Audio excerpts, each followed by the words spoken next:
আসসালামু আলাইকুম গাইস, আপনারা সবাই কেমন আছেন? আশা করি সবাই ভালো আছেন। আলহামদুলিল্লাহ আমিও ভালো আছি। তো আজকে আমি যে রেসিপিটা শেয়ার করবো আপনাদের সাথে, এটা হলো প্রপার টক দই, সরি আমি নামটা ভুল বললাম, প্রপার দই ফুচকা। এখানে আমি নিয়ে নিচ্ছি চটপটি আর দিয়ে দিলাম আলু চটকায়া। এখানে যে ফুলগুলো আমি সিদ্ধ করে রাখছি এটার সাথে আমি চটপটি মশলা, চাট মশলা, বিট লবণ এগুলো দিয়ে সিদ্ধ করেছি। এখন যেটা করবো এটা মিক্স করে দিলাম আলু, আর যেটা দেবো একটু ধনিয়ার গুঁড়া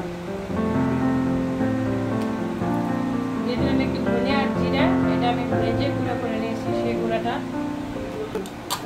এখানে কতগুলো পেঁয়াজ আমি কুচি করে রাখছিলাম, এবার দিয়ে দেবো আমি পেঁয়াজ কুচিটা চটকায় দিয়ে দিলাম।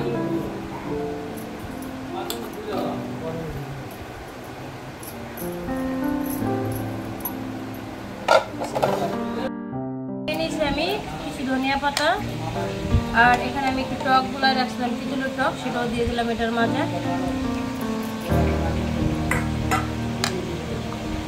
একটু পেঁয়াজ কম লাগছে আমার কাছে, আর একটু পেঁয়াজ দিয়ে দিলাম, কারণ ফুচকা বলেন আর চটপটি বলেন যেটাই বলেন, এগুলোর মাঝে আসলে পেঁয়াজ ভালো মতো না হলে আমার কাছে ভালো লাগে না।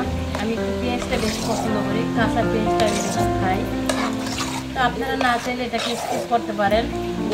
আসলে আমি যে পাতিলের মাঝে এটাকে সিদ্ধ করছি ওই পাতিলে এটাকে মিশিয়ে নিলাম, কেউ কিছু মনে করবেন না।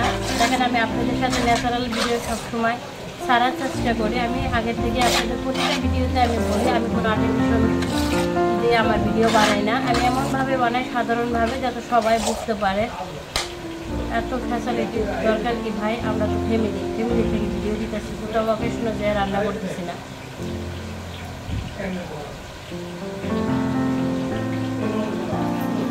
এবার পারফেক্ট মতো হয়ে গেছে। আর একটু মশলা এখানে অ্যাড করে দিলাম, কারণ এই মশলাটা খুবই ভালো লাগে।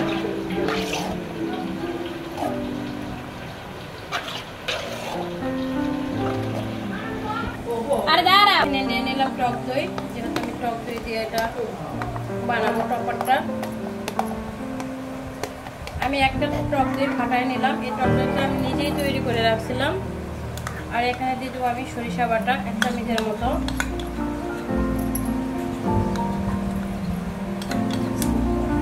তো দিয়ে দিলাম বিট লবণ,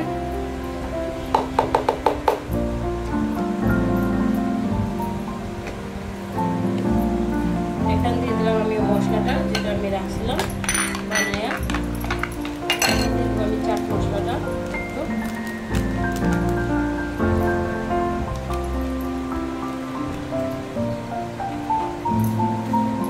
সাথে একটু চিনি। এবার আমি মিশিয়ে নেব।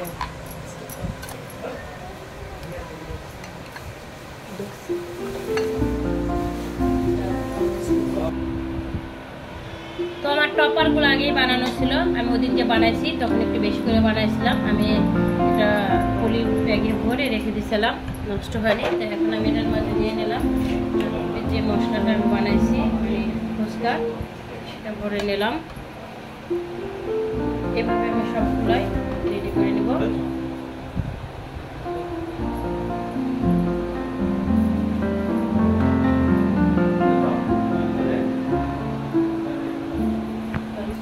এবার দিয়ে দিলাম টক দইটা,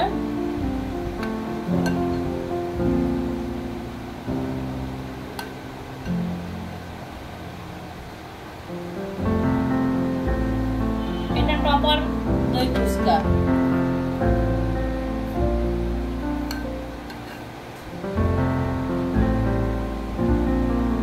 আপনারা অন্য কোনো যদি নামে জানেন আমাকে লিখে দিবেন, বাট এটা আসলে কারো দোয়া না, এটা আমি নিজে এটার নাম দিছি প্রপার দই ফুচকা।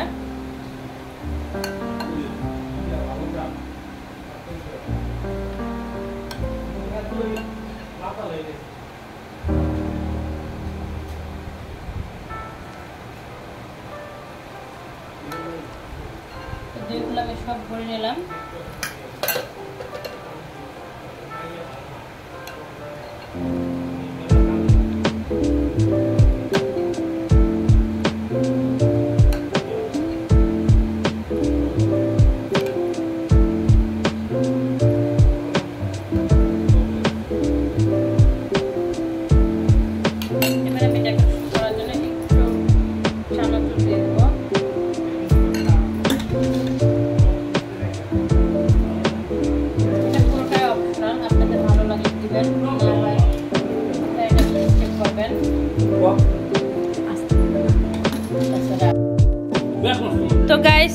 বানিয়ে নিলাম আমি দই ফুচকা টপার বা টপার দই ফুচকা, যেটাই বলেন না কেন। এটা আমি নিজে নিজে নাম দিলাম, নিজে নিজে তৈরি করলাম। আর কেউ করছে কিনা সেটা আমি জানি না। যদি আপনাদের ভালো লাগে আপনারা এই রেসিপিটা করে খেতে পারেন।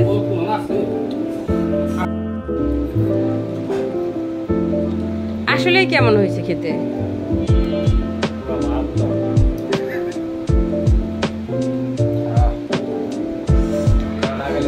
তো গাইস, আপনাদের যদি ভালো লাগে আপনারা এভাবে টপার দই ফুচকা বানিয়ে খেয়ে নেবেন।